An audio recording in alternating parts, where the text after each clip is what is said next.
রাতের আকাশে বিস্ফোরণের আলো মিলিয়ে যাওয়ার আগেই ছড়িয়ে পড়ে নতুন এক খবর। যুদ্ধের এই অস্থির সময়টায় এখন শুধু মিসাইল আর ড্রোন নয়, টার্গেটে উঠে এসেছে শীর্ষ নেতৃত্বও। কারণ চলমান সংঘাতের মাঝেই ইসরায়েলের প্রতিরক্ষামন্ত্রী ইসরায়েল কার্জ দাবি করেন সাম্প্রতিক হামলায় ইরানের শীর্ষ নিরাপত্তা কর্মকর্তা আলী লারিজানি নিহত হয়েছেন। সংবাদ মাধ্যম আল জাজিরা ও টাইমস অফ ইসরায়েলের প্রতিবেদনে প্রকাশ পেয়েছে এ তথ্য। কিন্তু কে এই আলী লারিজানি, আর কেনই বা তিনি হয়ে ওঠেন বর্বর ইসরায়েলের টার্গেট? দীর্ঘ কয়েক দশক ধরে ইরানের ক্ষমতার কাঠামোর ভেতর আলী লারিজানি একজন সংযত বাস্তববাদী মুখ হিসেবে পরিচিত। যুক্তরাষ্ট্র ইসরায়েলের সঙ্গে ইরানের যুদ্ধের মধ্যে দেশের কৌশল নির্ধারণে ভূমিকা রাখতে গিয়ে তিনি ছিলেন সুপ্রিম ন্যাশনাল সিকিউরিটি কাউন্সিলের সচিব।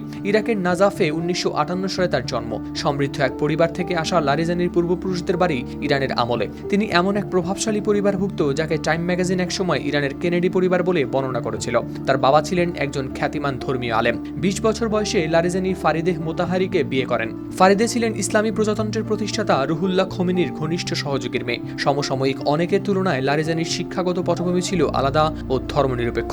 তিনি আগে গণিত ও কম্পিউটার বিজ্ঞানে ডিগ্রি নেন, পরে পাশ্চাত্য দর্শনে ডক্টরেট সম্পন্ন করেন, যেখানে তার মূল মনোযোগ ছিল ইমানুয়েল কান্টকে ঘিরে।